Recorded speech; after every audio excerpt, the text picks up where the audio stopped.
Donc bonjour et bienvenue à tous. On est ravis de vous retrouver pour les rendez-vous de sécurité.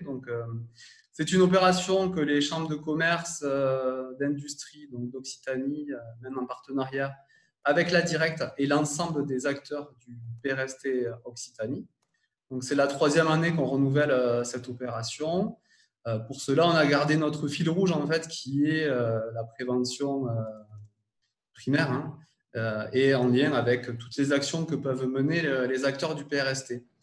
Donc en 2019, en 2020, on s'était adapté un petit peu à la crise sanitaire sur le premier semestre avec des thématiques en lien avec l'épidémie. On s'était consacré sur le second semestre sur plutôt les activités en lien avec la reprise d'activité. Et sur 2021, en fait, ce qu'on va vous proposer, c'est jongler un peu un mix entre des thématiques d'actualité en lien avec la pandémie, qui est encore là malheureusement, et des thématiques plus de fond qui nous semblent importantes de mettre en avant. Donc, on est tout à fait dans l'actualité pour voilà, ce webinaire numéro 1 sur les nouvelles organisations du travail avec le télétravail. Et comme on a pu le faire, en fait, l'idée, c'est de présenter voilà, une méthodologie, de faire du retour d'expérience, notamment en lien avec les groupes de travail et les actions que peuvent mener le PRST Occitanie.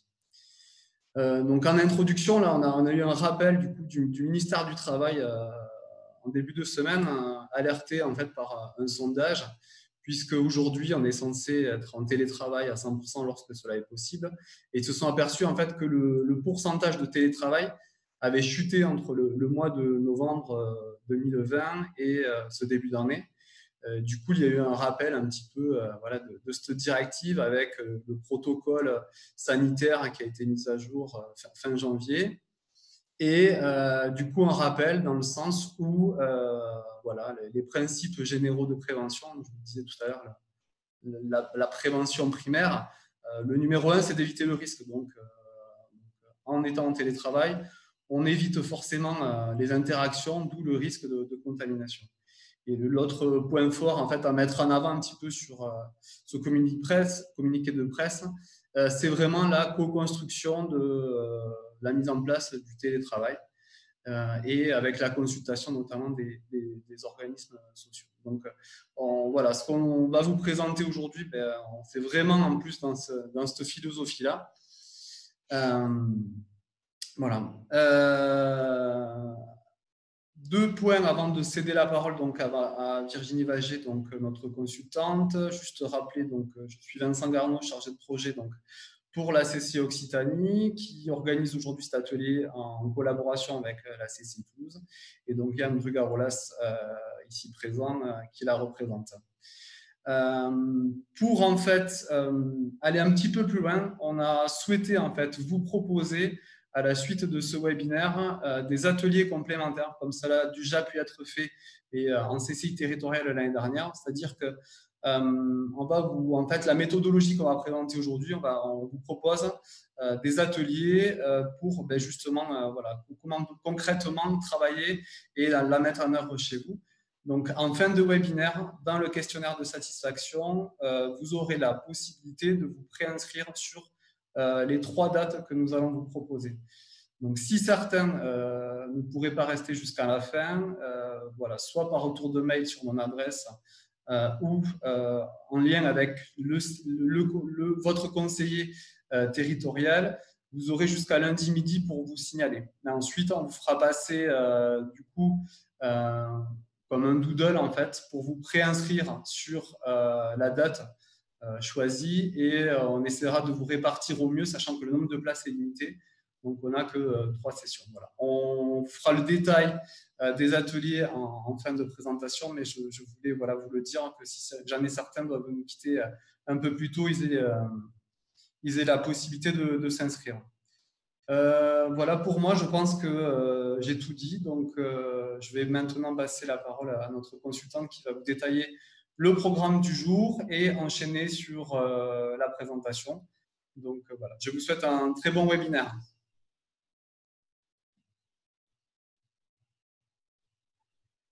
Bonjour à tous. Alors, je vois dans le chat qu'une des participantes demande de parler plus fort, donc j'espère que vous m'entendez bien. Voilà, n'hésitez pas à me le signaler à nouveau, de mettre mon son à fond. Donc, je suis Virginie Vacher, je suis consultante en ergonomie et en organisation du travail. Je remercie la CCI Occitanie, Vincent Garneau, et également la CCI Haute-Garonne, Yann Garolas, pour cette invitation à animer ce webinaire donc, sur les nouvelles organisations du travail, télétravail et management à distance. Alors, je vais tout d'abord donc me présenter en détaillant un petit peu mes activités. Donc, moi, je travaille donc en tant que consultante et j'accompagne les entreprises dans deux grandes thématiques, deux grandes dimensions. Une dimension développement de la santé au travail, hein, donc développement autant centré sur l'amélioration des conditions de travail, le risque professionnel, la prévention des risques professionnels, également tout ce qui a trait à la construction de parcours professionnels ou encore la mise en place de démarches QPT. Et un autre volet qui a trait à la conduite du changement, l'objectif étant là d'intégrer le facteur humain dans les projets de transformation des entreprises, que ces transformations soient techniques, digitales, qu'elles soient spatiales, etc. Alors pour cela, je m'appuie sur une triple compétence. Donc, je suis à la fois ergonome, master kinésithérapeute de formation initiale, et j'ai également des compétences en sciences de gestion. Et je suis aussi membre d'un groupement qui s'appelle Ingenium, qui réunit plusieurs experts pluridisciplinaires pour répondre donc aux besoins des entreprises. Donc, concernant donc ce webinaire et ce qui nous occupe aujourd'hui sur cette thématique, donc on va la découper en plusieurs parties. D'abord, un premier temps qui est un rappel réglementaire et de recommandations fait et réalisé par l'ensemble des institutionnels, donc qui est fondamental, qui rappelle également les impacts du travail à distance.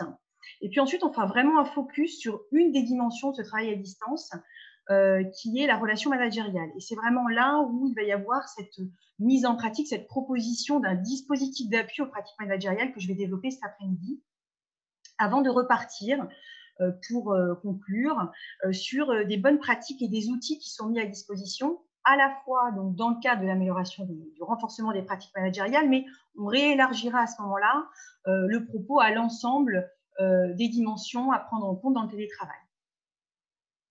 Et puis avec une petite conclusion et un temps de questions.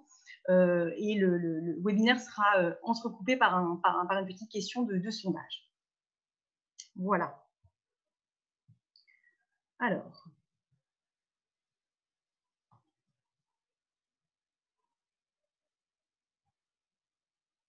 Je vais lancer le diaporama. Bon, je m'excuse pour ce petit laps de temps.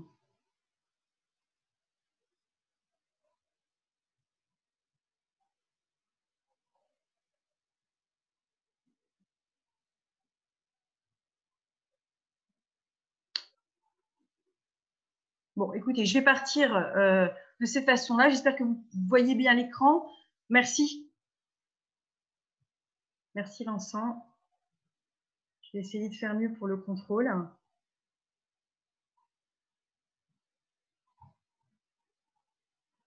Je suis vraiment désolée. Voilà. Ça y est, je crois que c'est parti. Donc, le premier temps de définition et d'enjeu. Tout d'abord, donc, ce rappel réglementaire et recommandations. Donc, Vincent en a parlé à travers le communiqué de presse. Juste faire un historique sur la chronologie du télétravail. Donc, il y a un premier accord cadre qui a été signé en 2002. Donc, il y a presque 20 ans, au sujet du télétravail. Donc, dans cette définition initiale, je voulais simplement mettre en évidence le fait qu'on parlait déjà d'une forme d'organisation. Et aujourd'hui, on voit bien que c'est quelque chose qui est amené à se pérenniser, c'est ce qu'on va développer aujourd'hui, et également de la notion de régularité. Donc, à l'époque, vous voyez bien, donc en 2002 et l'ANI de 2005, ANI, Accord national interprofessionnel de 2005, que le télétravail était vu à ce moment-là plutôt comme une exception. Et puis est arrivé en 2019 donc, le télétravail en période de crise et la crise sanitaire qui a entraîné vraiment la mise en œuvre de la part notamment du gouvernement et des institutionnels d'une mise en place en urgence et donc en mode dégradé du télétravail. Et à la suite de cette période, enfin, je dis à la suite, mais on est encore dans ce cas de crise sanitaire, le télétravail est maintenant vu et perçu comme un mode d'organisation au sens propre de l'entreprise qu'il est nécessaire d'intégrer à son fonctionnement. Et c'est tout le sens de l'accord national, donc interprofessionnel ANI, qui vient d'être signé. Donc, j'ai juste mis sur cette slide un exemple des mesures et des conseils sous la forme de fiches qu'a pu proposer le gouvernement à travers le ministère du Travail et de l'Emploi pour pouvoir appuyer les entreprises dans ce temps de crise où la mise en place du télétravail n'était pas prévue. Concernant l'ANI, qui a été signé, un bref rappel sur le contenu de cet accord. Donc, le cadre légal mentionne des obligations, à la fois la prise en charge de frais, mise en place de télétravail, et également des incitations sur la prise en compte, des incitations autour du handicap, de la prise en compte des alternants et de nouveaux salariés et de l'égalité homme-femme. Donc, en distinguant bien obligations et incitations. Les principaux points qui sont à mettre en évidence et qui sont vraiment intéressants ici, ce sont des points qui traient à la fois à l'éligibilité des postes de télétravail, également au volontariat, à la réversibilité, c'est-à-dire cette notion de double volontariat. Auparavant, il y avait vraiment l'employeur qui était décideur et là, le salarié est en capacité à prononcer éventuellement un refus ou un accord en fonction de ce qui lui est proposé. La prise en charge des frais qui était déjà actée. Le télétravail en temps de crise qui maintenant est formalisé, anticipé. Des accords salariés-employeurs dans le cadre d'une charte, je vais y revenir, droit à la déconnexion et accident du travail imputable à l'employeur. On retrouve des éléments de l'ANI de 2005. Ce qui est intéressant là, et ce que je veux simplement mettre en évidence, c'est que le télétravail comme mode d'organisation est aujourd'hui identifié comme un thème de dialogue social, où le dialogue social a sa place. Et c'est ça qui est intéressant également dans les modalités de mise en œuvre de ce télétravail. Un point réglementaire sur le plan plutôt juridique qui a été également rappelé par Vincent Garneau. Donc, on retrouve ici donc, les articles du Code du travail qui s'appliquent dans toute organisation, au sens où il est nécessaire de s'appuyer sur un certain nombre d'obligations en termes de mesures pour assurer la santé et la sécurité, mais également de mesures qui sont fondées sur des principes de prévention. Il est important de signaler que ces articles, aujourd'hui, et ce Code du travail est tout à fait applicable actuellement dans le cas de la crise sanitaire. L'objectif, c'est bien d'éviter la propagation et la contamination par le virus. Et le protocole national,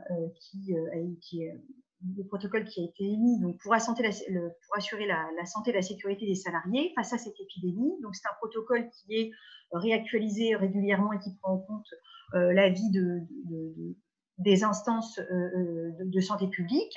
Il met notamment en évidence donc, les protocoles, le port du masque, la distanciation, et il met l'accent fortement sur le fait qu'aujourd'hui, le télétravail est la règle dans les entreprises. Et ça, c'est vraiment le point fort, c'est qu'à la fois ces articles de loi s'appliquent dans le cadre de la crise Covid et encore plus particulièrement dans le télétravail. Donc, c'est ce qui nous intéresse aujourd'hui. Un autre point réglementaire, avant d'aborder un aspect plus global sur les impacts du télétravail à distance, un rappel sur les mesures qui ont été prises par le plan régional santé-travail 3, Occitanie, donc 2016-2020. D'abord, je rappelle très rapidement les principes de ce plan. Donc, ce plan, c'est un plan qui est construit sur des actions. Donc, on vise vraiment une opérationnalité des actions qui peuvent être proposées par ce plan. Et le deuxième point qui me paraît important à souligner, c'est que c'est un travail de coopération et de partenariat, c'est-à-dire qu'il est vraiment engagé avec une multiplicité d'acteurs, donc des partenaires sociaux, mais également des acteurs de prévention, l'inspection du travail, pour mener des actions dites innovantes, c'est-à-dire qui vont plus loin que les actions qui sont menées aujourd'hui.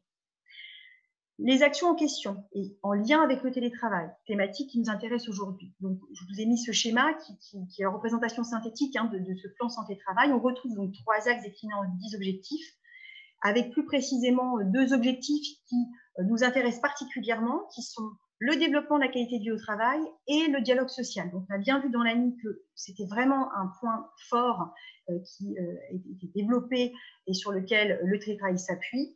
En tout cas sa mise en œuvre autour du dialogue social. Donc ça, ce sont vraiment des thématiques qui sont portées par le plan santé-travail qui donne des leviers pour pouvoir se positionner et donc mettre en place ce type de fonctionnement. Également, la charte départementale sur le télétravail, qui a été produite par l'Observatoire du dialogue social de l'Hérault. Alors, j'en parle pas plus parce que je la développerai un petit peu plus tard dans les outils. Et à titre d'action, une fiche aussi Covid qui a été produite, Covid et usure professionnelle, à destination des partenaires sociaux et des partenaires des acteurs de la prévention dans les entreprises, qui a été produite par un des groupes du PRST sur le vieillissement actif et qui donne des fiches pour pouvoir faire face au télétravail, aux nouvelles contraintes, comme par exemple un port du masque obligatoire aujourd'hui, quelles sont les conséquences et comment y faire face. On va maintenant parler de façon plus globale, sortie de ce rappel, j'allais dire juridique, de recommandations et de lois sur les impacts de ce travail à distance. Alors, j'ai deux sources à vous proposer, voilà, deux sources qui sont à la fois l'INRS et l'ANACT. Donc, l'ANACT, l'Agence nationale de l'amélioration des conditions de travail, qui pointe des avantages, chacun de ces deux organismes, des avantages et des points de vigilance. Alors, les avantages, je vous laisse les indiquer, ils sont très intéressants, la mise en place du télétravail. Là, je cite la brochure de l'UNRS, où on retrouve à la fois des impacts sur la qualité de vie au travail, QVT, un gain d'efficacité donc en termes de résultats, une diminution de coûts, d'affidélisation et de maintien en emploi. Donc, on voit des effets qui sont tout à fait bénéfiques. Mais en même temps, ont été dégagés des points de vigilance. Alors, ces points de vigilance, ils sont issus d'une enquête nationale qui a été réalisée donc, par l'ANACT en mai 2020. Alors, on était vraiment ensuite post-confinement, donc avec une mise en place très dégradée dans la plupart des répondants, pour la plupart des répondants du télétravail. Donc, les points qui sont soulignés ici, autour du lien social, de la clarification des objectifs et d'inéquité entre salariés, mettent en évidence, en trame, la présence et l'importance de la relation managériale qui pointe ici et qui fait le lien dans ces points de vigilance. Ce n'est pas le seul élément à prendre en compte, mais c'est un élément qui ressort de la relation managériale. Ce que mettent en évidence INRS et ANACT, c'est que la pratique du télétravail à distance, elle nécessite d'être accompagnée. Pour pouvoir bénéficier de ces avantages, il faut qu'elle soit accompagnée. Donc, j'ai repris ce que propose INRS comme type d'accompagnement. On voit bien une phase à la fois d'une démarche participative, qui nous rappelle aussi ce qui a été dit sur le plan des recommandations avec l'implication des CSE, des services de santé au travail, une phase de préparation, d'expérimentation, de déploiement et de retour d'expérience. On va en reparler parce que ça va vraiment faire partie du dispositif que je vous propose. Toujours en termes de questions soulevées de facteurs de réussite, pour pouvoir pérenniser et installer ce mode d'organisation, c'est-à-dire le travail dans le fonctionnement de l'entreprise, puisqu'aujourd'hui, on est dans cette dynamique-là, l'ANACT propose 5 dimensions pour définir les modalités d'organisation de ce télétravail. Donc, ces dimensions, j'ai repris un des schémas que l'ANACT propose. Donc, je vous laisse faire le point sur ces dimensions. Donc, on parle à la fois de dimensions donc plutôt spatiales, on parle de charge de travail, de pratique managériale, de rapport au collectif et également tout ce qui a trait aux outils. Ces dimensions sont également reprises par l'INRS. Ce que je souhaite pointer ici, c'est le fait qu'on est vraiment dans un changement organisationnel qui va nécessiter la construction de nouveaux cadres et de nouvelles règles. Et ces nouvelles règles, elles se doivent d'être instaurées dans une démarche paritaire, on en a parlé. Elles nécessitent également de revisiter les paramètres donc, de la relation de travail habituelle autour notamment de la question centrale des pratiques managériales, qui là est pour le coup une des thématiques clairement affichées pour pouvoir mettre en place l'organisation de ce télétravail. Je note également le terme de charte, parce que c'est un point central, qui est également évoqué dans l'ANI, où on parle de la nécessité de pouvoir formaliser, avec donc la participation concertée, dans le cadre d'une participation concertée, de pouvoir formaliser ce qui va être choisi comme modalité d'organisation. Donc ça, c'est un point important. Je vais maintenant rentrer dans le cœur vraiment de ce que je vous propose aujourd'hui, c'est-à-dire justement d'aller se focaliser plus sur une des dimensions, une des approches nécessaires pour venir configurer le télétravail autour de la relation managériale à l'épreuve donc de ce travail à distance et du télétravail. Alors, le parti pris de cette partie du webinaire, pour vous proposer le dispositif opérationnel, c'est de partir sur la question du contrôle. Les constats, donc on vient de les faire, hein, c'est que l'organisation le télétravail est maintenant un mode d'organisation qui est en train de se pérenniser, qui va être intégré et qui s'intègre au fonctionnement de l'entreprise parmi d'autres types de modes d'organisation, comme le mode d'organisation présentiel. Donc la pérennisation. Le fait aussi, on vient de l'évoquer, que cet accord sur le télétravail, alors l'accord, je reprends l'ANI, hein, dans les termes dans lesquels il a pu être commenté, il fait du bien-être des salariés un enjeu managérial, donc on retrouve la question centrale du management. Et également, un point d'entrée très intéressant, qui sont les remontées du terrain, qui mettent en évidence qu'il y a eu du côté des employeurs, du fait d'une crainte de la baisse de productivité, ou d'une crainte ou d'une baisse de productivité avérée, un recours à des outils de contrôle, alors à des modalités de contrôle. Ça peut passer par du reporting supplémentaire, des outils, une multiplication des temps d'échange. Non pas que le contrôle n'existait pas auparavant dans les structures, parce que c'est une des missions du manager, mais ce contrôle s'est accru. Et les impacts auprès des collaborateurs, managers inclus, ont été vraiment importants. Sont importants aujourd'hui sur 3 plans, qui sont à la fois des plans de l'ordre de la performance, donc des baisses de performance en termes d'atteinte de résultats, des résultats non atteints, également sur la santé, et également sur un 3e volet qui est l'engagement et la motivation. On retrouve un désengagement, une démotivation également des collaborateurs. Donc là, on voit bien que ces impacts sont donc très importants et impactent directement à la fois l'organisation de l'entreprise, les collectifs et les salariés. La manière dont je vous propose aujourd'hui d'aborder cette thématique, ce dispositif de renforcement des pratiques managériales, c'est avec l'approche facteur humain. Quand un collaborateur a une problématique, il n'atteint pas ses résultats, quand il va faire une erreur. L'enjeu, c'est de venir questionner et se demander ce qui, dans le contexte, dans les moyens qui lui sont donnés, qui sont mis à disposition de ce collaborateur, les raisons pour lesquelles il n'a pas réussi à atteindre ses résultats, il est en échec.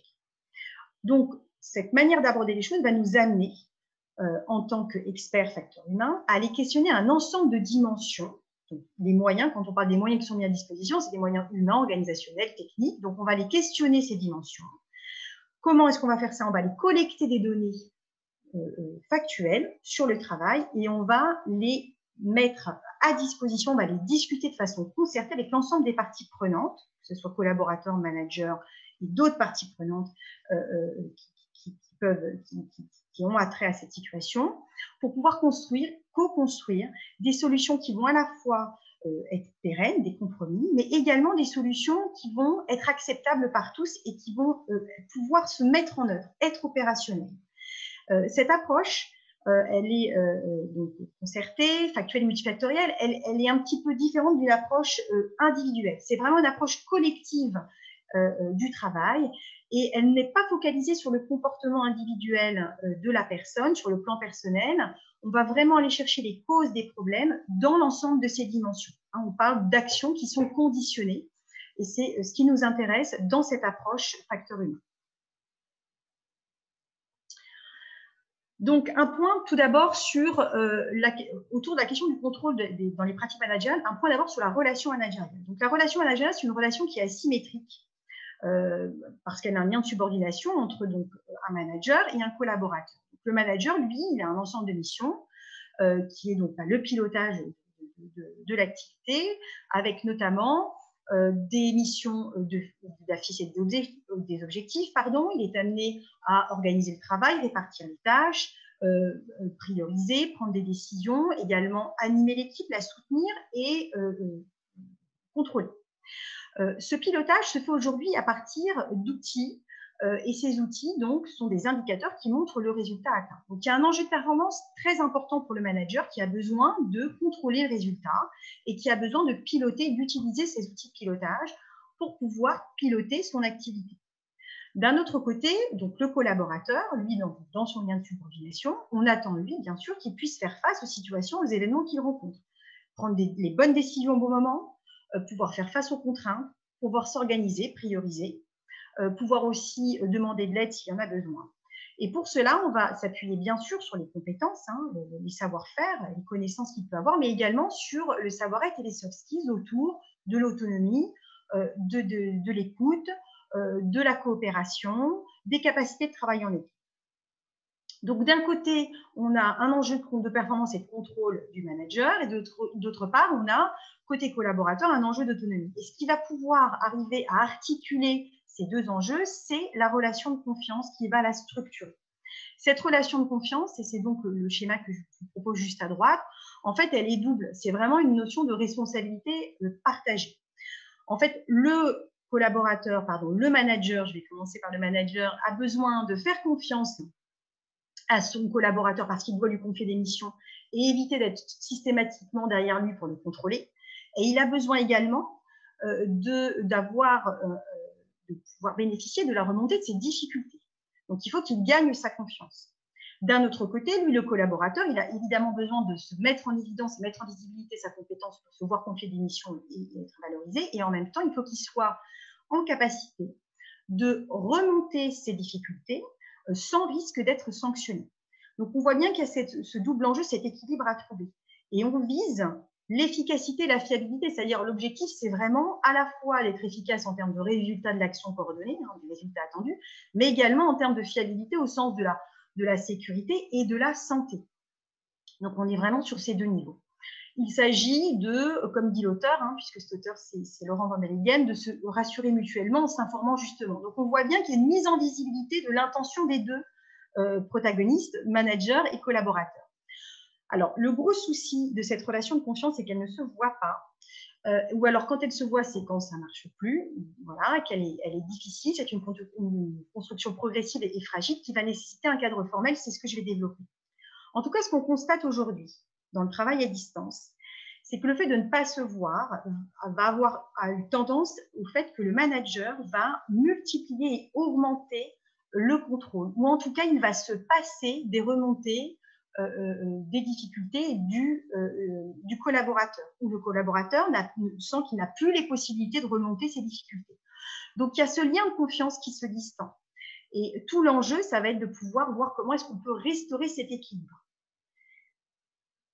Donc, j'ai repris ici le schéma de l'ANACT sur l'ensemble des dimensions qui ont trait au télétravail.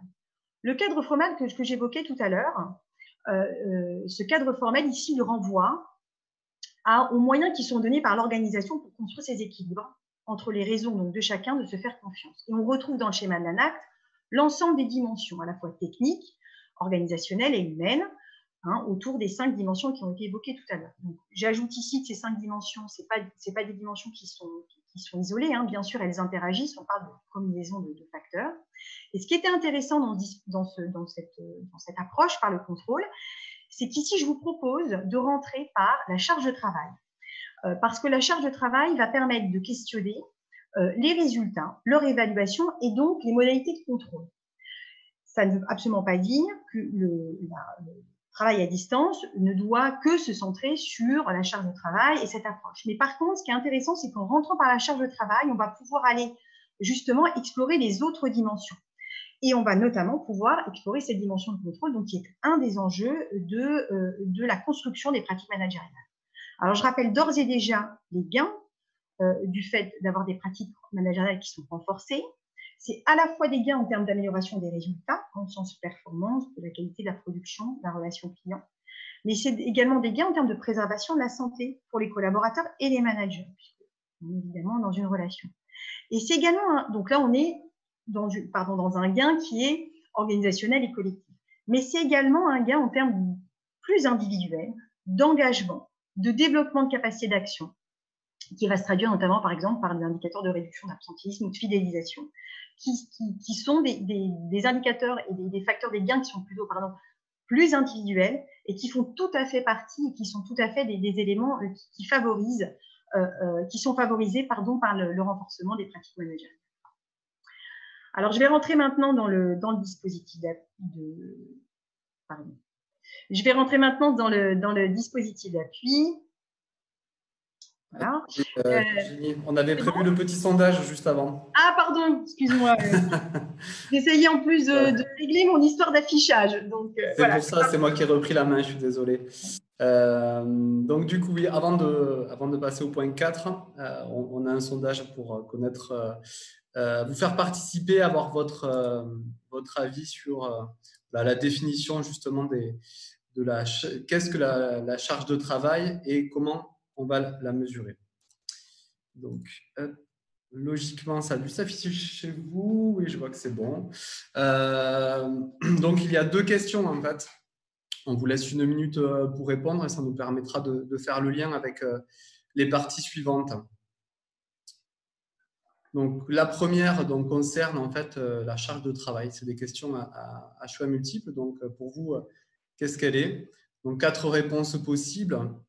Et voilà, la question numéro 2, c'est savoir les dispositifs en fait de mesure de contrôle de cette charge.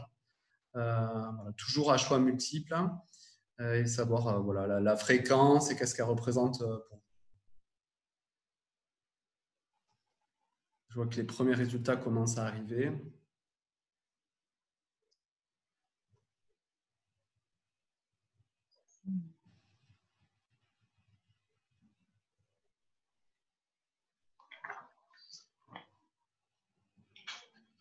Donc j'en profite pour rappeler, je vois qu'il y a eu des premières questions qui sont arrivées aussi sur le chat.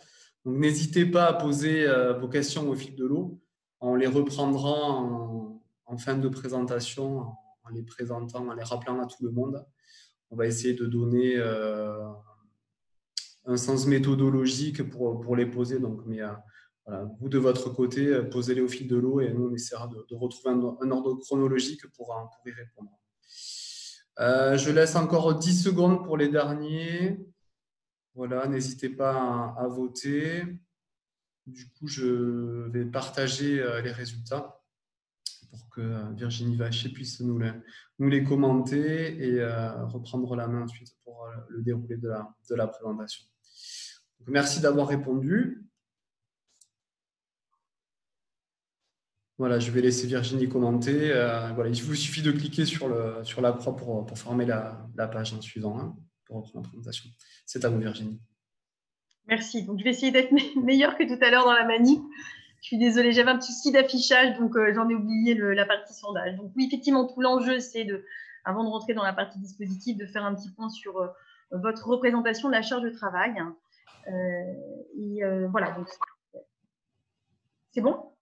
Oui, c'est bon. Pardon, excusez-moi. Donc, dans ce sondage, donc sur la première question, effectivement, on est plutôt dans les items de réponse et dans les réponses qui sont valorisées et intéressantes à mettre en évidence. C'est le fait que cette charge de travail, elle est à la fois variable au cours du temps, donc ça c'est ce qui a été tout à fait répondu, et elle est également essentielle à prendre en compte en tant que moteur de la performance. Donc voilà, l'idée c'était de voir votre perception à travers ce sondage, votre représentation de la charge de travail. Alors, dans son explication, je vais développer son modèle juste après. Donc, je ne vais pas venir détailler ces points de suite, mais ils vont être détaillés dans l'explication du modèle. Et effectivement, le point essentiel, c'est bien qu'elle est à prendre en compte. Avec prendre en compte, ça veut dire évaluer et réguler. Voilà, je vais rentrer dans les détails parce que c'est effectivement un moteur de la performance. Et il y a aussi une notion de variabilité qui est intéressante à signaler donc, dans cette question-là. Et effectivement, donc, dans la question 2, la représentation effectivement du point 3, qui est cette représentation donc, qui met bien en évidence que cette charge de travail, elle est conditionnée à un ensemble de facteurs, donc à la fois des résultats, des moyens, un collectif de travail, un mode d'organisation, et que c'est vraiment ce modèle-là qu'il faut retenir. J'ai utilisé dans la question le terme mesure. On va voir que le terme mesure est aujourd'hui dit inadapté pour catégoriser la charge de travail. Je vais en dire un peu plus à ce sujet.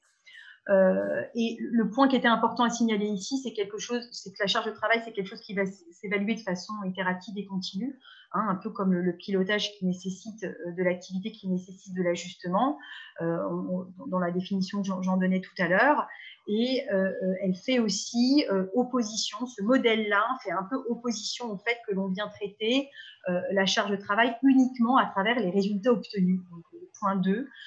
Aujourd'hui, ce modèle-là, qui est uniquement centré sur l'obtention de résultats, est un modèle qui est dépassé par la façon d'obtenir les résultats plutôt que uniquement l'obtention des résultats. Donc, je vais venir vous détailler l'ensemble de ce modèle de façon la plus concrète possible.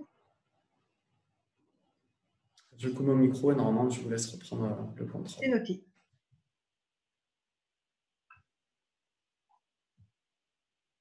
Décidément. Alors, bien. Alors, nous allons rentrer donc dans l'outil pratique avec un focus sur un dispositif d'appui au travers donc de l'évaluation et de la régulation de la charge de travail qui va venir aussi alimenter donc la réponse aux questions que j'ai pu poser et vos réponses. Donc, qu'est-ce que je propose ici? Qu'est-ce que je vous propose ici en termes de dispositif d'appui? Quand on parle de dispositif, on parle d'un outil et une modalité d'utilisation et de suivi. Donc, ce que je vous propose, c'est de partir du pilotage de l'activité, c'est-à-dire de l'outil de pilotage qui est existant dans chaque structure, et à partir de cet outil de pilotage, qui est focalisé donc sur les résultats atteints, de pouvoir intégrer dans cet outil des indicateurs qui mettent en évidence la façon d'atteindre le résultat et donc qui prennent en compte la charge de travail. Donc, je vais utiliser une méthodologie qui s'appuie donc sur la méthodologie d'ANACT. C'est le schéma que je vous développe, donc, qui est juste à droite de la slide. Il va y avoir un temps d'élaboration. On va venir analyser cet outil. Alors, dans le schéma de l'ANACT, ce qui est intéressant de voir, c'est qu'on voit dans la partie haute ici, donc, ce qu'on appelle l'environnement structurel, c'est-à-dire la manière dont est composée une structure avec différentes logiques d'action, à la fois en termes de métier, de fonction, d'individus qui vont s'articuler et qui n'ont pas du tout la même représentation de la charge de travail, ni son évaluation. Et l'idée, c'est que ce modèle d'analyse que je vais vous proposer ici et que propose ANACT, c'est bien d'arriver à faire confronter ces différentes logiques autour d'un modèle d'analyse. Alors là, vous allez voir, il y a 3 niveaux, donc c'est ce que je vais décrire. On va donc modeler et élaborer cet outil de pilotage à partir de l'existant. Et on va ensuite, dans un second temps, avoir une phase de régulation, c'est-à-dire une phase où on va opérationnaliser ce modèle, c'est-à-dire non seulement l'utiliser, mais également le suivre. Donc, c'est dans cette voie-là que je vais vous développer donc, cet outil. Je vais d'abord faire un point sur le modèle de la charge de travail et ensuite, on va vraiment rentrer dans l'aspect démarche opérationnelle à partir de l'outil de pilotage existant. Donc, le modèle de la charge de travail, pour venir alimenter les questions et les réponses que vous avez réalisées. Donc, je vous ai mis à nouveau un schéma de l'ANACT qui est intéressant parce qu'il montre la complexité de ce modèle. En effet, on voit bien que dans la charge de travail, il y a 3 dimensions à prendre en compte. La charge prescrite, donc vous l'avez ici donc, en bleu en haut à gauche. La charge prescrite qui se définit elle-même à partir de différentes composantes. Ici, on les voit, hein, l'écriture en gras. On retrouve donc la charge prescrite qui correspond à ce que l'on demande de faire aux salariés. La charge perçue qui est le vécu, le ressenti par rapport à cette charge pour le salarié. On retrouve aussi des caractéristiques ici qui viennent caractériser cette charge. Et enfin, la charge réelle qui est ce que fait dans l'activité, dans la réalité, au quotidien, le salarié, elle-même constituée de différentes dimensions. Et vous voyez qu'autour de chaque item, de chaque dimension de charge, il y a des acteurs qui gravitent, un certain nombre d'acteurs, nombreux, qui interagissent, à la fois la hiérarchie, mais également les représentants du personnel, des services supports, les collaborateurs, le collectif, le client, etc. Donc, c'est simplement pour mettre en évidence que quand on parle de charge de travail, on parle d'un modèle qui est compliqué, dans le sens où il y a une interaction de 3 dimensions. Et ces différents niveaux et ces différents acteurs vont permettre viennent la caractériser. Il s'agit bien de pouvoir avoir les possibilités de réguler cette charge de travail. Dans la notion de régulation, et ça c'est une notion qui est intéressante, c'est qu'on vient pas du tout, on fait le deuil complet d'un outil qui va venir à mesurer de façon item par item la charge de travail avec des indicateurs dans un outil. On va beaucoup plus aller chercher la mise en œuvre, la façon de faire et le dialogue autour de l'interaction de ces 3 dimensions pour voir de quelle manière cette charge elle est pondérée par les capacités d'action, les moyens qui sont donnés par l'organisation aux collaborateurs pour qu'au quotidien, ils puissent réguler cette charge de travail. On parle bien de régulation, on ne parle pas de réduction. La charge de travail en elle-même n'est pas un problème. La problématique de la charge de travail, c'est quand on est en surcharge, quand il y a un delta entre ce qu'on nous demande de faire et ce qu'on est en mesure de faire au quotidien. Et c'est là où on se retrouve avec des effets qui sont délétères sur la santé, également sur la performance, sur l'individu et sur les collectifs. Avec un point important qui est également souligné ici, c'est que la santé, c'est un moteur de performance. C'est vraiment une ressource forte de performance et de sens. Donc, tout l'enjeu, c'est de pouvoir non pas réduire, mais réguler cette charge de travail, qui est donc variable, dans un cadre d'évaluation et non pas de mesure. Voilà pour la partie théorique et modèle concernant cette charge de travail. On va maintenant rentrer dans l'outil et dans la première phase de la démarche, qui est l'élaboration de l'outil à partir de l'existant. Donc, dans un premier temps, on va se focaliser sur le fait de rendre visible l'activité. On a un outil de pilotage. Cet outil de pilotage, il est rattaché à une activité de travail. Donc, pour essayer d'enrichir cet outil, puisque c'est l'objectif de ce que je vous propose, c'est d'abord de rendre visible l'activité, c'est-à-dire ce qui est fait par les collaborateurs et les managers, d'ailleurs, comment, pourquoi et ses effets, à partir de différentes dimensions. On parle de situations identifiées, par exemple des situations qui sont complexes, qui posent problème, ou des situations de contrôle ou qui sont problématiques, des exigences du travail en termes de résultats attendus, par exemple, des différents acteurs, également des variabilités, puisqu'on n'est pas tout le temps face aux mêmes situations. Et tout l'enjeu, ça va être donc de reconstituer ce processus de travail. Donc, ça, c'est vraiment le cœur de l'analyse de l'ergonome qui va, par l'intermédiaire du fait de collecter des données, donc notamment des données d'observation et des données qui sont liées aux traces de l'activité, va pouvoir formaliser, dans un premier temps, ce processus de travail. Alors, je vous ai mis un exemple ici sous forme de logigramme, on peut avoir deux types de formalisation. Ce qui m'intéresse ici de vous montrer, c'est que quand on vient travailler sur un processus de travail, ce qui est très intéressant, c'est les arbitrages. C'est-à-dire face aux situations que rencontre le salarié, le collaborateur, le manager, quelle décision il va prendre et surtout pourquoi. Comment sont conditionnés ces choix? Et c'est évidemment, ces choix sont conditionnés par les moyens qui lui sont mis à disposition. Donc, on va pouvoir mettre en évidence, c'est vraiment rendre visible comment sont faits ces choix, les modes opératoires et les processus de résolution. Et c'est là-dessus qu'on va pouvoir s'appuyer pour pouvoir faire évoluer cet outil. Donc, d'abord, on reconstitue ce processus de travail. Et ensuite, bien entendu, on va venir le débattre, parce que ce processus de travail qui est proposé par le consultant, il a besoin d'être enrichi. Il a besoin d'être enrichi à différents niveaux. Là-dedans, il n'y a pas du tout le vécu. Il y a des effets qui peuvent être produits sur les résultats, mais il n'y a pas forcément des effets sur la santé. Donc, il a besoin d'être enrichi. Pour cela, je vous propose donc un schéma ici, donc en bas de la slide, un schéma donc qui est en lien avec l'accompagnement managérial, mettant bien en évidence ici de quoi nous occupons. Donc, on a un outil de pilotage, on vient reconstituer le fonctionnement actuel qui est en lien avec cet outil. Ce fonctionnement actuel qui donc met en évidence l'organisation réelle, on va identifier en dialoguant et en débattant avec les acteurs donc des causes et difficultés et des tensions individuelles et collectives, mais également des modes de travail, des sources de satisfaction et de fiabilité, des stratégies qui sont mises en œuvre. Et on va donc confronter ce mode de fonctionnement qu'on aura donc formalisé, débattu, à l'outil de pilotage. Et ce qui va permettre d'obtenir un outil de pilotage enrichi. On va donc définir un outil de pilotage cible. Non seulement on va définir un outil, donc on va enrichir avec des indicateurs, mais en même temps, on va décider de ses modalités d'évaluation et de ses interprétations. Notamment à partir du moment où on estime que l'indicateur dépasse ce qu'on avait prévu, eh bien c'est une alerte, il faut mettre en œuvre une action. Je vais vous citer un exemple.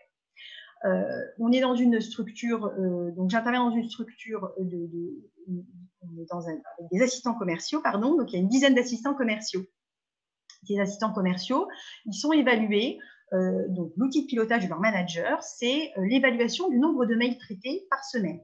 Toutes les semaines, il y a un point qui est fait sur l'évaluation du nombre de mails traités, avec une fourchette à atteindre en fonction du nombre de mails. Cet outil de pilotage n'est pas satisfaisant parce qu'on a des éléments sur les résultats qui sont atteints, c'est-à-dire le nombre de mails traités, mais on n'a pas du tout, ça ne rend pas du tout compte de la manière dont le résultat est atteint. Donc, on a proposé d'enrichir ce modèle en rajoutant des items sur la composition des équipes et leur expertise, parce qu'on s'est rendu compte, quand on a mis en visibilité l'activité et la manière de fonctionner de ces équipes qui sont réparties dans des bureaux et qui travaillent également à distance avec des commerciaux et des clients, hein, c'était là où intervenait la notion de travail à distance, eh bien, ils s'entraident. Et on ne s'entraide pas de la même manière quand on est entouré de novices ou quand on est entouré d'experts. Et quand on n'est pas le même nombre dans la pièce. Ça, on a pu mettre cela en visibilité. Donc, c'est un critère qu'on a proposé pour ajouter à l'outil de pilotage. On a également ajouté dans cet outil de pilotage des éléments qui concernent la nature, évidemment, des mails. Alors, je vais dire évidemment, mais en fait, on a essayé quand on a proposé cet outil, on l'a corrélé également à la typologie des clients en termes de type de problème à résoudre, de priorisation, pour pouvoir donner à voir au manager qui va piloter l'activité la manière d'atteindre le résultat, les modalités de fonctionnement qui font qu'à la fin de la semaine, on a traité le nombre de mails attendus ou pas. Et donc, c'est cette évolution-là qui est intéressante. Une fois qu'on a travaillé à débattre avec les acteurs, on s'est focalisé sur un outil cible. On va le mettre en test. On va, voilà, sur un temps déterminé, avec un pilotage, on va déterminer des indicateurs d'évaluation et ensuite, on va l'ajuster. Simplement, la problématique de ce dispositif, elle est intéressante, mais elle ne donne pas à voir, elle est incomplète, elle ne donne pas à voir ni le vécu, hein, dans cet outil, il y a des indicateurs, mais il n'y a pas du tout de vécu, par exemple. On peut rajouter aussi des indicateurs, ça m'est arrivé dans une autre structure, autour des indicateurs qui sont liés à l'absentéisme, ce n'était pas le cas, par exemple, dans l'exemple que je vous donne, il a donc besoin d'être complété. D'où l'importance de pouvoir aller chercher à travailler sur la régulation de l'outil. Cette régulation, elle se fait par l'intermédiaire de retours d'expérience. Une fois que l'outil a été construit, de façon régulière, on met en place des espaces de délibération sur le travail.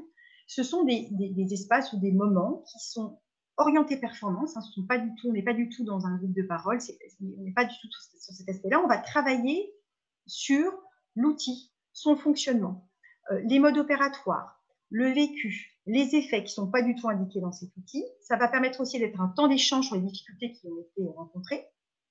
Et ça va permettre également de faire des ajustements. Là, je vous parle de ces espaces de délibération sur le travail, hein, qui sont valorisés par l'ANACT dans le cadre de cet outil de pilotage. Ces espaces peuvent être aussi à destination d'autres éléments de l'activité. Là, je l'intègre vraiment dans le processus de régulation dans le cadre de la mise en place de ce dispositif. Et donc là, on est dans le suivi. Il y a également une deuxième modalité de retour d'expérience qui est intéressante, qui est des temps d'échange avec le manager sur le plan individuel et collectif. Bon, bah, bien entendu, ça, c'est des choses qui existent dans les structures, que vous avez mis en place également à distance.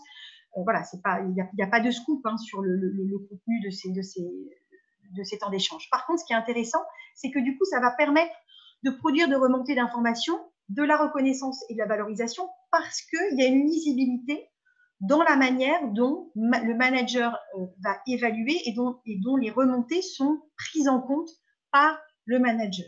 Donc, on est dans un enjeu où on va favoriser ces remontées d'informations, donc on va valoriser, favoriser la relation de confiance. Donc, pour conclure sur ce dispositif d'appui aux pratiques managériales, le collaborateur et le manager ici, ils partagent la façon d'évaluer et de réguler le travail à partir des résultats, donc sur les résultats, à partir d'un dispositif opérationnel, qui va cibler la façon de faire pour arriver au résultat, qui va également prendre en compte les exigences du travail et les résultats attendus, puisque dans cet outil, il y a évidemment les résultats attendus également, hein, et qui peut également prendre en compte différentes situations. Et si ces différentes situations ne sont pas prises en compte dans l'outil, ils sont pris en compte quand même dans le dispositif, puisque le retour d'expérience permet d'alimenter le dispositif lorsque l'outil ne permet pas de le faire. C'est là donc on voit grâce à cet outil que la façon de contrôler va évoluer. La remontée des difficultés va être favorisée puisque ces difficultés ne vont pas être, entre guillemets, utilisées, en tout cas le collaborateur ne va pas se sentir en difficulté, ne va pas se sentir obligé de remonter ou en tout cas ne va pas cacher ses difficultés parce qu'il sait qu'il ne sera pas sanctionné. Il y a une lisibilité et donc ça va favoriser à la fois l'ajustement du pilotage, ça va permettre au manager d'être moins dans le contrôle puisqu'il y a cette relation de confiance qui était déjà présente, hein, mais qui se construit et qui se renforce. Donc, on voit vraiment qu'il y a un enjeu très important dans la mise en place d'un outil partagé et d'un dispositif, c'est-à-dire d'un outil plus d'un retour d'expérience. Alors, les limites de cette approche, eh bien, c'est que ce dispositif a absolument besoin de se construire en présentiel. Et donc, ça pose problème actuellement.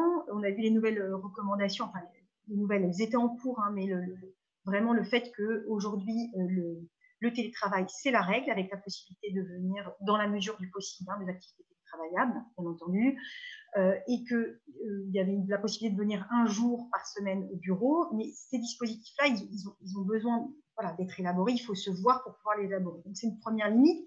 Il faut donc penser à pouvoir alterner, dans la mesure du possible, le télétravail avec le bureau pour avoir un lieu où on se voit entre collègues non collectifs, ou éventuellement avec un tiers-lieu.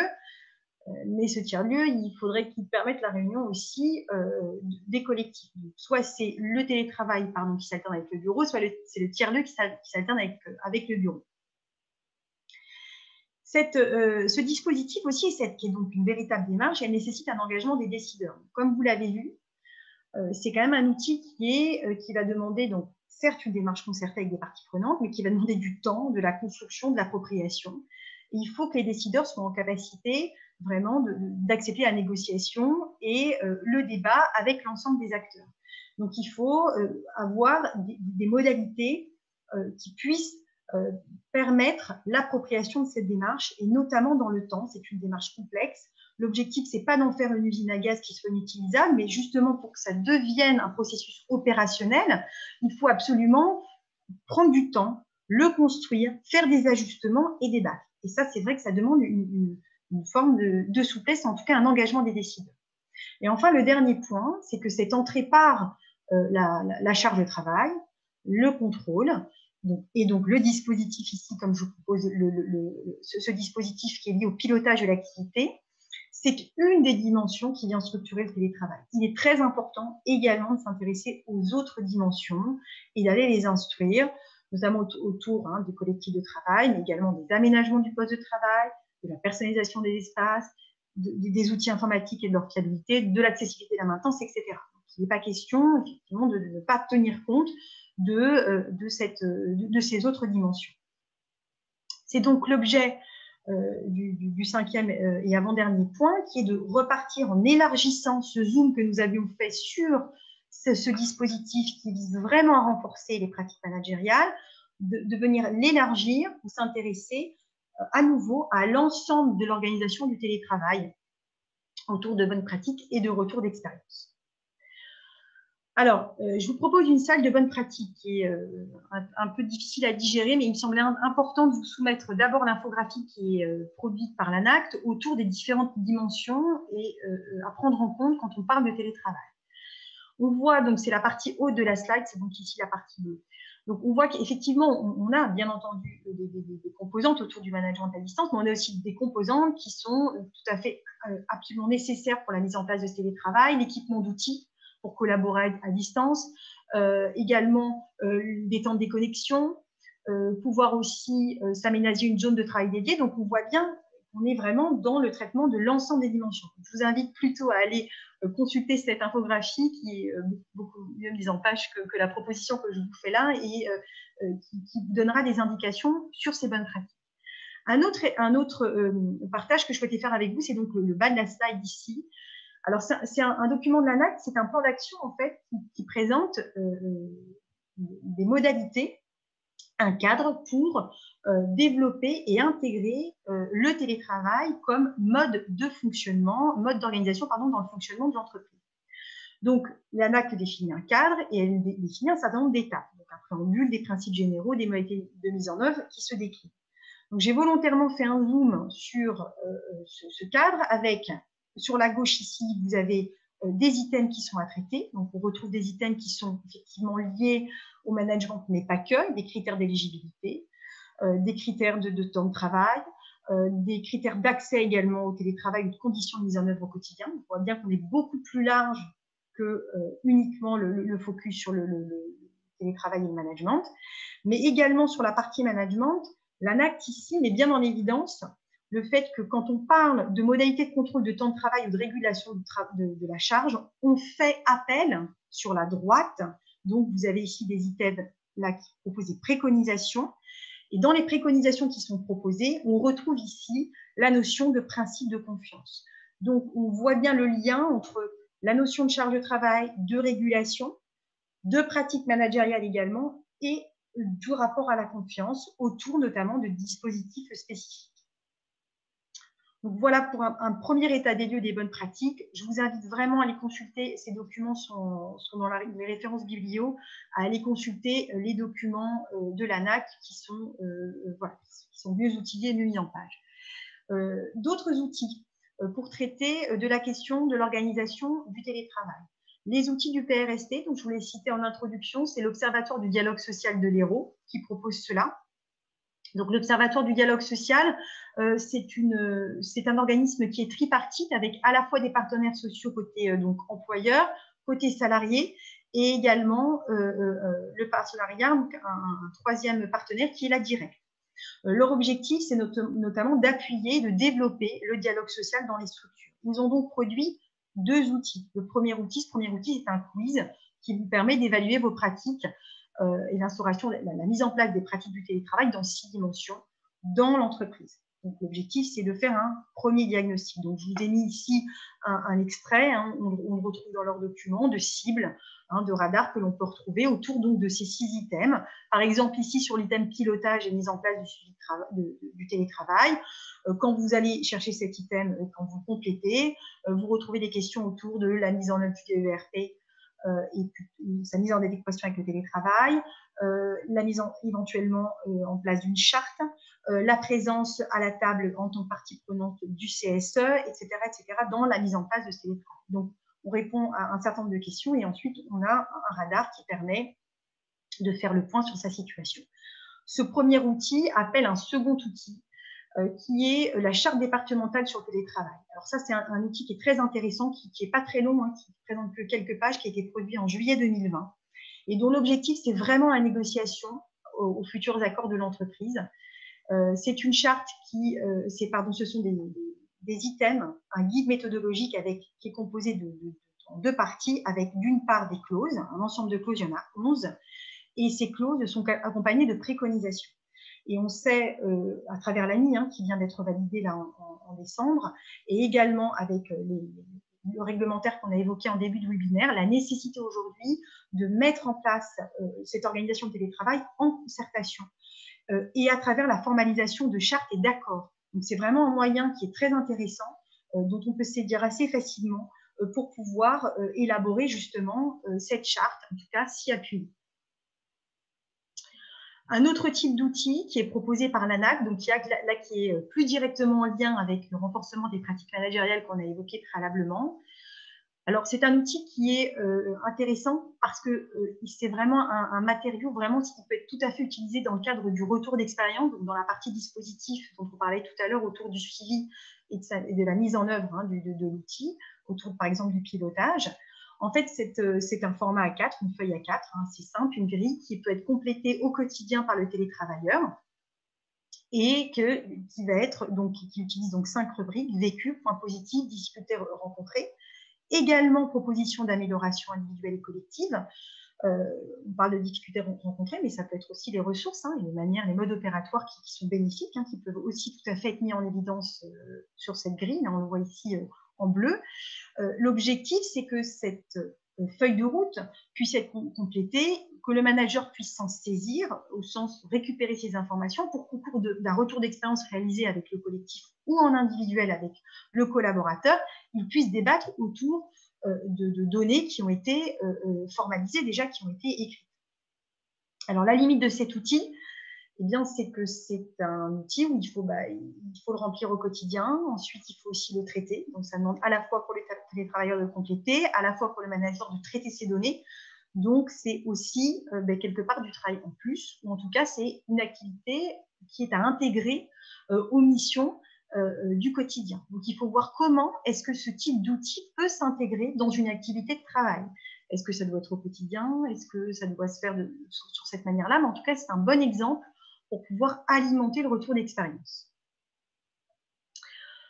Je vais donc conclure cette présentation avec le cas de 2 entreprises qui ont mis en place, donc qui ont été confrontées, hein, comme nous tous, à ce mode d'organisation d'abord dégradé du télétravail et qui ont fait face de façon un petit peu différente. Une première entreprise qui est donc une entreprise de conseil qui est spécialisée dans les solutions environnementales, un effectif de 20 salariés. Donc, un contexte pour indiquer un petit peu comment elle s'est saisie de cette mise en place du télétravail comme mode d'organisation. Donc, en fait, dès 2018, il y a un salarié qui, voilà, pour des raisons personnelles, est parti de la structure et a demandé et a souhaité, malgré tout, rester. Enfin, plutôt, la structure a souhaité garder ce salarié. Et donc, ils ont réfléchi ensemble à pouvoir garder ce salarié en emploi, mais à distance. Donc, il y a déjà des premières modalités d'utilisation d'outils à distance qui ont été développées dès 2018. Ce qui les a amenés en 2019 à mettre en place une charte de télétravail qui avait pour objectif d'anticiper et de faciliter les besoins de connexion à distance, sachant que là, on est quand même dans des métiers qui sont télétravaillables. Hein. Donc ça, c'est quand même un point qui est non négligeable, en tout cas pour la plupart de ces métiers. Et donc, le chef d'entreprise s'est appuyé sur et a donc rédigé cette charte grâce à des fiches pratiques juridiques provenant de son syndicat professionnel, qui s'est appuyé sur du juridique, et il a pu le négocier avec les représentants du personnel. Alors, notamment autour de l'éligibilité de l'activité, ça a été a priori assez rapide, et surtout autour du nombre de jours télétravail. Et alors, en 2020, donc, du fait de la crise sanitaire qui est arrivé dans l'urgence, il a fallu développer des outils et de l'équipement informatique. Donc, il y a eu des achats qui ont été faits. Un suivi a pu être mis en place, donc un suivi en télétravail avec des temps d'échange et des ajustements, qui s'est appuyé sur les recommandations du ministère du Travail et de l'Emploi, ce qui a avec donc, comme conséquence donc, le télétravail à 100% qui a pu être mis en place à ce moment-là, le retour alterné pendant le temps qui nous a été possible de le faire, et puis la reprise en distanciel en octobre 2020.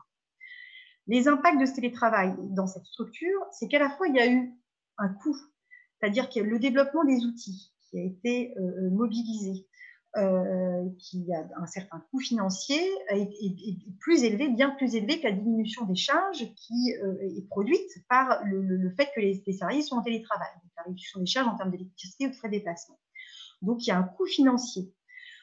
Mais en même temps, il y a une efficacité en termes de résultats parce que l'activité s'est maintenue, avec notamment en termes d'indicateurs d'absentéisme, pas ou très peu d'absentéisme, donc ça c'est un point quand même très positif, et le bien-être des salariés également, qui, en tout cas dans le vécu, dans la manière dont ils l'ont exprimé, ce passage en confinement en urgence a été plutôt bien vécu. Donc là, il y a vraiment eu un investissement qui est fait dans le cadre du développement d'outils, mais pour pouvoir avoir un bénéfice de pérennisation et de maintien de l'activité. Je vous cite le cas d'une autre entreprise où là, donc, on a eu plutôt des impacts qui a plutôt été impacté négativement par cette mise en place en mode dégradé de la crise sanitaire. C'est une entreprise qui produit des outils et des équipements auditifs dans laquelle j'interviens actuellement, un effectif donc, de 14 salariés dans lequel il y a un dialogue social qui se passe très bien. Voilà, en tout cas, on était avant la crise et c'est toujours le cas aujourd'hui. Le contexte, c'est qu'en 2020, il y a cette mise en place du télétravail en urgence en mode dégradé dans le cadre de la crise sanitaire, avec donc l'objectif de maintenir l'activité. Et là, se pose un problème, c'est qu'il y a une dégradation assez rapide des conditions de travail. Tout de suite, il y a des ajustements qui sont mis en place. Mais en fait, le retour d'expérience aujourd'hui que font les salariés et la structure dans les différentes fonctions, c'est qu'en fait, il y avait dans cette structure des salariés qui sont restés en présentiel, pour certains d'entre eux, car leurs activités n'étaient pas travaillables. Et il y a eu une distension, une problématique autour du rapport distanciel-présentiel et un isolement de ces salariés qui fait qu'aujourd'hui, malheureusement, les impacts ont été certes un maintien de l'activité, donc ils ont tenu pendant toute la partie Covid, en tout cas premier confinement dur, mais il y a des coûts en ressources humaines, c'est-à-dire qu'il y a des salariés qui sont sur les départs et qui vont quitter la structure, donc il y a une perte de savoir-faire.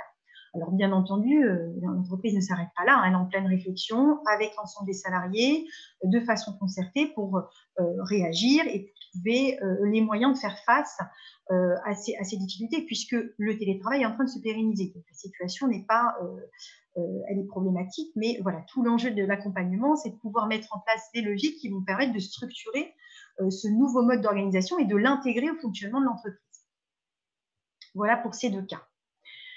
Je terminerai cette présentation en concluant sur les points clés de la démarche que j'ai proposée. Alors, c'est à la fois les points clés de la démarche autour du renforcement des pratiques managériales, Mais ces points clés, ils s'élargissent également à la mise en place du télétravail dans toutes ses dimensions. Le premier point, c'est le fait qu'il est intéressant d'avoir une approche pour arriver à définir ces modalités par le processus de travail et les ressources. L'objectif, c'est bien de construire des solutions qui vont être opérationnelles, c'est-à-dire des solutions qui vont pouvoir être mises en œuvre, qui vont à la fois être protectrices de la santé, qui vont être à la fois produire du résultat pour l'entreprise et être rentable, et également l'engagement des salariés. Donc, c'est tout cet enjeu de pouvoir opérationnaliser des solutions. Et le fait de passer par la façon de faire le travail et de pouvoir décrire à travers donc, un dispositif qui va permettre d'évaluer et de faire un retour d'expérience, donc un outil et une mise en œuvre de cet outil et un suivi, va permettre de mettre en évidence cette façon de faire le travail pour pouvoir travailler cette relation de confiance et appuyer les pratiques managériales autour de ces deux enjeux qui sont le contrôle et l'autonomie. Donc, le fait de passer par ces modes, cette pratique-là, d'évaluation et de retour d'expérience, s'oppose vraiment aux modalités de contrôle par la mesure du résultat atteint qui est extrêmement restrictif et qui est vraiment source d'atteinte à la santé et également à la performance et également à l'engagement des salariés.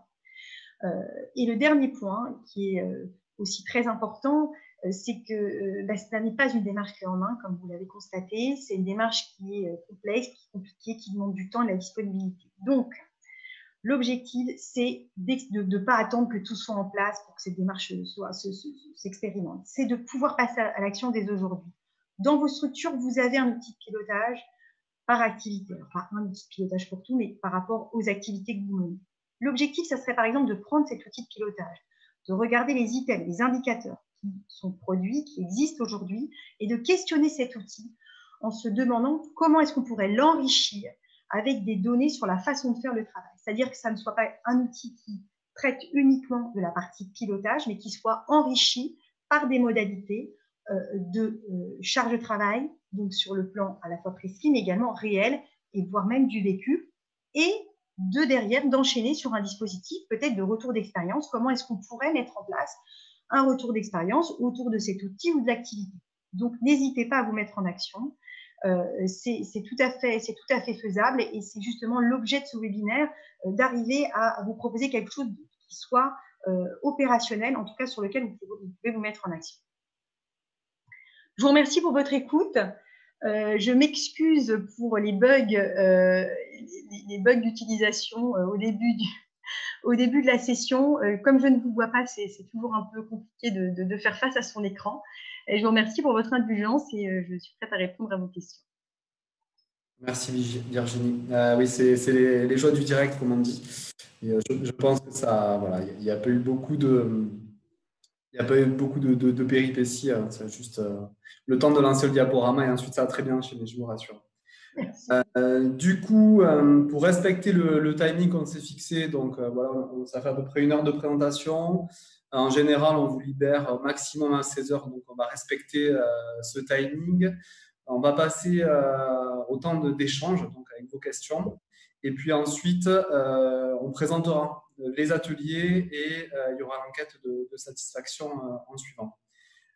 Première question, donc peut-être pour rassurer tout le monde, mais je pense que si vous êtes là, vous n'avez pas de doute. Il y a une question sur le fait, est-ce que le télétravail est applicable pour les petites structures? Donc, petites structures, c'est difficile en tout cas de savoir ce que c'est. On va dire peut-être la TPE.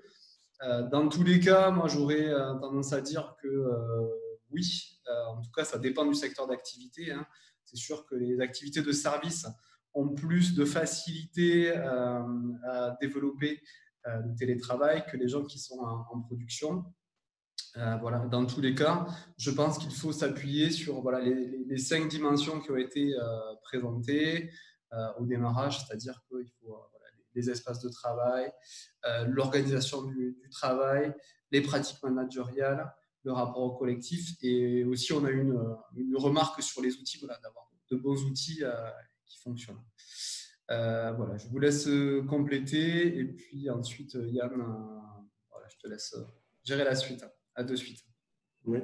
Est-ce que tu voulais compléter, Virginie, peut-être? Oui, alors, enfin, voilà, j'appuie hein, ce que dit Vincent. Je pense que le télétravail est tout à fait, il est tout à fait possible de le mettre en place.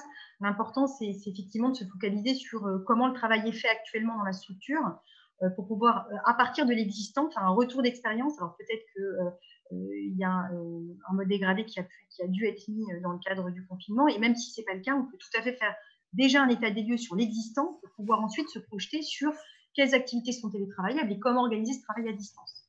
Maintenant, voilà, l'exploration des 5 dimensions, effectivement, précitées dans l'INRS et par l'ANAC sont absolument essentielles pour bien faire la checklist aussi de tout ce qui est nécessaire à mettre en œuvre d'abord dans la forme et également dans la manière de faire, donc sur le fond. Ok. Il y avait une autre question, alors vous m'excuserez, hein, j'essaie n'étant pas toujours très spécialiste de tous les domaines. Il y a une question alors qui me paraissait aussi peut-être aussi intéressante, comme celle qu'a posée aussi Vincent, c'est sur la charge de travail. Une personne demande est-ce que quand on prend en compte la charge de travail, est-ce qu'il est possible aussi de prendre en compte la charge mais liée à l'empêchement de travail en fait. C'est-à-dire pas que sur le fait, on va dire, d'après ce que j'ai compris, sur la question de la qualité, de la quantité de travail ou la charge de travail qui pourra augmenter, mais sur les freins liés aussi au télétravail qui rajoutent peut-être de la charge de travail. En fait. Une charge, alors c'est peut-être pas le meilleur terme, mais c'est une charge aussi. C'est un empêchement qui peut être embêtant fortement pour le salarié.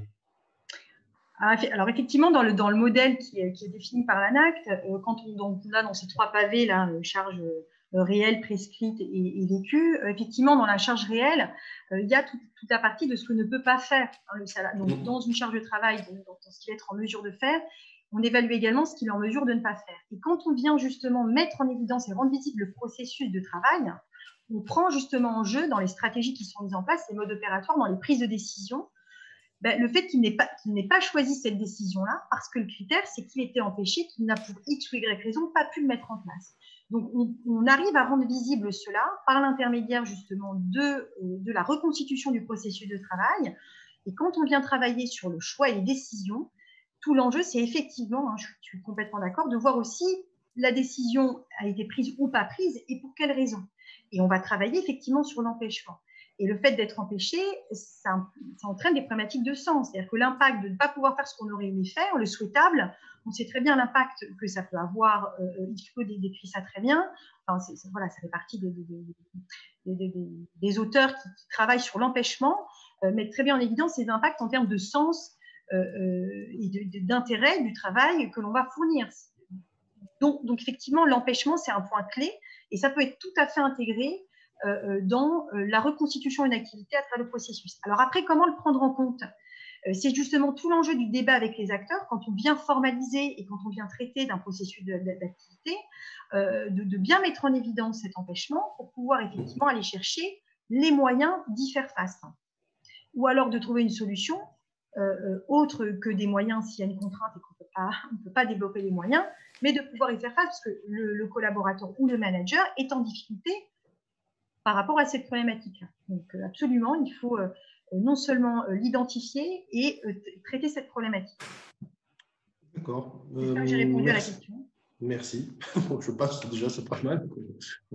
Il y avait une autre question, notamment sur l'amélioration de la productivité. Alors, on peut penser que pour certaines personnes, le télétravail améliore la productivité, on va dire, individuelle.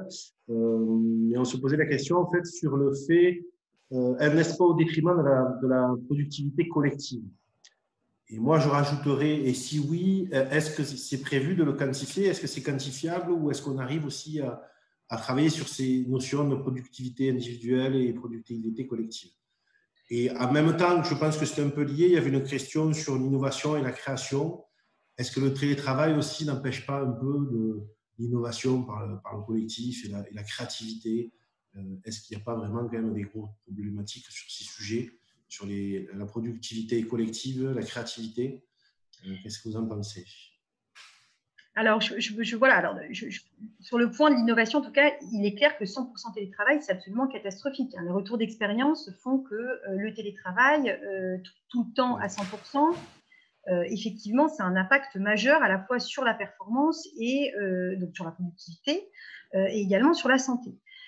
Donc ça, c'est pas envisageable. Donc effectivement, alors on est dans des circonstances tout à fait particulières en ce moment. On commence à avoir on a l'autorisation de venir dans le cadre d'activités travaillables une seule fois par semaine au bureau, mais il est absolument impératif d'avoir des temps où le collectif se retrouve. Parce qu'effectivement, sinon, ça ne peut pas marcher, ni en termes de production individuelle, ni en termes de production collective, ni en termes de santé.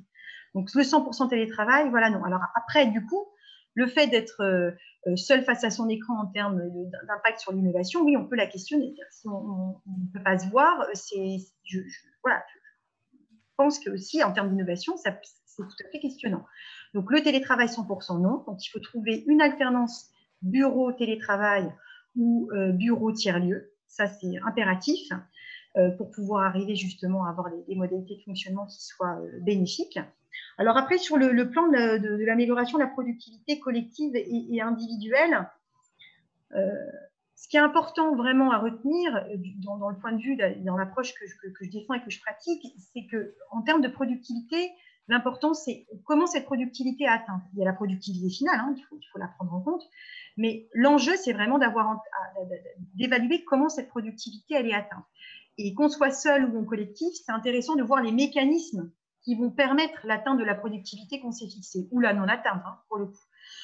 Donc, ça va être ça l'enjeu. Et je pense que du point de vue du télétravail, il faut arriver à trouver et à structurer des modalités et des façons de faire qui permettent d'évaluer cette productivité dans le cadre d'une relation managériale de confiance, c'est-à-dire à la fois de l'autonomie et du contrôle, comme on l'a vu, et ça peut tout à fait se quantifier par un outil, mais en même temps, on ne pourra pas se faire sans le retour d'expérience.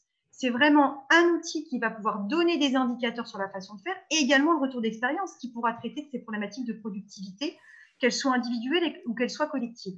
Ça, c'est cette notion de dispositif, elle est vraiment fondamentale pour ensuite pouvoir développer la productivité. D'accord. Alors moi, j'avais une question, mais c'est un peu lié, parce que tu disais que le télétravail à 100%, c'était peut-être pas obligatoirement à promouvoir. Bon, bien ça, en fonction aussi de l'activité. Est-ce qu'il y a des études, alors je sais qu'il y a des études, mais notamment, je sais qu'il y avait des études qui ont été faites dans les pays, en Norvège, dans les pays du Nord, mais j'avais plus les chiffres en tête. Est-ce que tu les aurais, toi, peut-être, concernant en fait, les préconisations qui ont été faites suite aux études pour justement maintenir, si tu avais quelques chiffres qui prouvent qu'il est intéressant de travailler juste à 1, 2, 3, 4 jours de télétravail, quelles sont la meilleure option entre télétravail et présentiel? Alors, je n'ai pas de chiffres. Par contre, tout l'enjeu de la pérennisation des modalités de télétravail, puisque c'est quand même quelque chose d'assez, en tout cas en France, c'est quelque chose d'assez nouveau. Donc, je n'ai pas été compulsée la manière dont font les pays du Nord, qui sont effectivement, qui en plus ont un autre rapport au travail, aux heures de travail, etc. Donc, il y a certainement des éléments de comparaison qui sont intéressants en termes de situation de référence. Mais quoi qu'il en soit, la mise en œuvre ici du télétravail et du nombre de jours à déterminer, dans le cas d'ailleurs, c'est ce que préconise l'ANI, il est important vraiment de se focaliser sur la manière de faire le travail, encore une fois, et de le décider ensemble, de façon concertée. Donc, voilà, je répète ce que j'ai déjà dit, mais c'est vrai que du coup, pour décider ce genre de choses, il faut d'abord bien mettre en visibilité ce qu'on fait, comment on le fait, et ensuite d'être en accord sur le nombre de jours et d'avoir une latitude, une variabilité. C'est-à-dire qu'il y a peut-être des semaines, on est là 2 jours, peut-être des semaines, on est 3. Alors, après, on se dit, bonjour, les dégâts à piloter, c'est l'enfer. Il y en a un qui est là 2 jours, 3 jours. Oui, mais en fait, l'adéquation, à partir du moment où on est dans un rapport de confiance qu'on a construit et que du coup, on est en santé et qu'il y a également de la productivité du résultat, voilà, ça ne posera absolument pas de problème. Mais effectivement, c'est sur des dispositifs qui sont à construire et c'est vrai qu'il n'y a pas de solution réellement clé en main. Il faut vraiment regarder le fonctionnement des structures. Il y a plein de critères à prendre en compte. Ce que disait Vincent tout à l'heure au sujet, quand on a une activité de service, ce n'est pas du tout la même chose que quand on a une activité de production, par exemple, ou industrielle. Est-ce qu'on est dans quel type de secteur? Est-ce que les clients sont proches, éloignés? Est-ce qu'on est en ville? Est-ce qu'on est à l'extérieur? Voilà, il y a plein d'éléments à prendre en compte sur un plan pratique et également sur les pratiques de travail.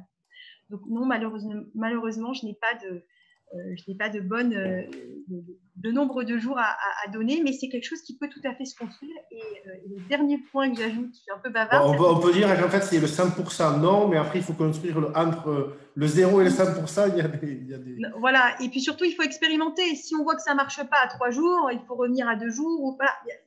Expérimenter, ajuster, ça fait partie vraiment, on parlait tout à l'heure d'innovation, les processus d'innovation et d'incrémentation, implémentation, c'est ça, quoi. On vient travailler sur des essais, des erreurs, on ajuste. Donc, finalement, c'est aussi ça. De ce que je me souvenais sur ces études-là, c'était plus sur des études, alors après, ce n'était pas sur l'organisation, c'était sur la notion d'appartenance aussi à une société, à une structure. Ce qui, à un moment, il a résulté qu'à plus de temps, je crois que c'était 3 jours de télétravail, les personnes avaient l'impression d'être des auto-entrepreneurs et non plus des salariés d'une entreprise. Et c'est ce qui pouvait poser des questionnements sur la notion de valeur d'entreprise, la notion, toutes ces notions-là, qui sont difficilement véhiculées, hormis la charge de travail et l'organisation. Il y a cette notion d'appartenance et de valeur aussi d'entreprise qui était très compliquée à garder. En fait. C'est-à-dire, après, chacun était un peu... C'était le début de l'ubérisation, mais en entreprise norvégienne. Mais voilà, bon, il y avait un côté un peu particulier, quoi. On avait du mal à garder cet âme-là. On avait une question. Est-ce qu'il y a le temps d'une autre question encore un peu? Ou est-ce que vous vouliez présenter? Oui, on a le temps sur une dernière. Alors après, elle est venue en dernier, celle-ci. Je ne sais pas si tu as eu le temps de la voir, du coup, Yann, mais c'était un petit peu une solution en fait pour décloisonner, on va dire, les gens qui sont 100% en télétravail et ceux qui sont obligés d'être en présentiel. Il y avait une question qui tourne autour de ça. En fait, comment garder le lien entre les collègues qui sont en présentiel et ceux qui sont 100% en télétravail, puisque eux, a priori, ils ont en fait, c'est que le manager.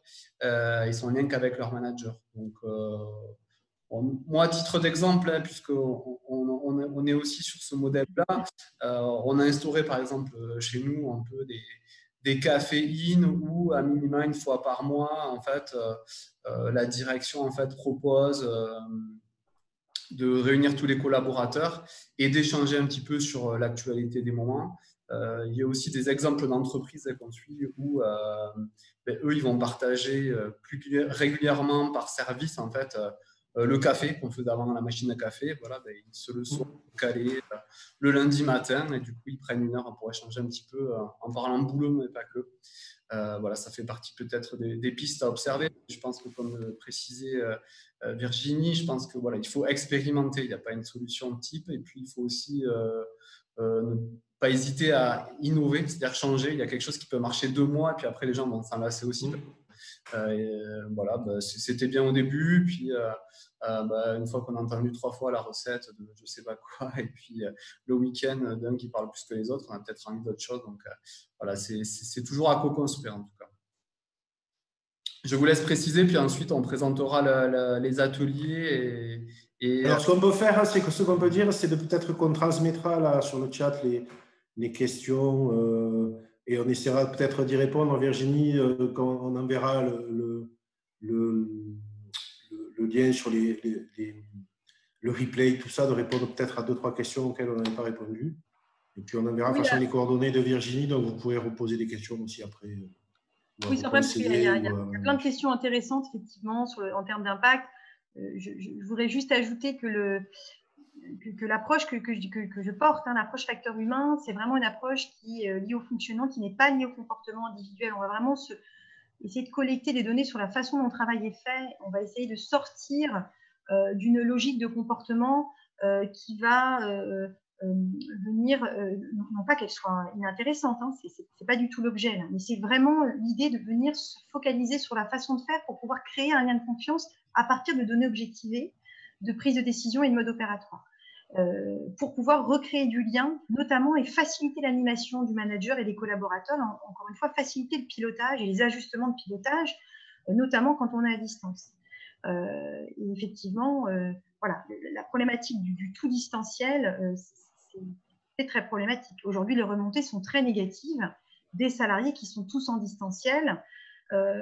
Voilà, donc il y a des solutions qui sont trouvées, comme vous l'indiquez aussi Vincent, ou ponctuelles, ou qui peuvent durer de façon mensuelle, etc.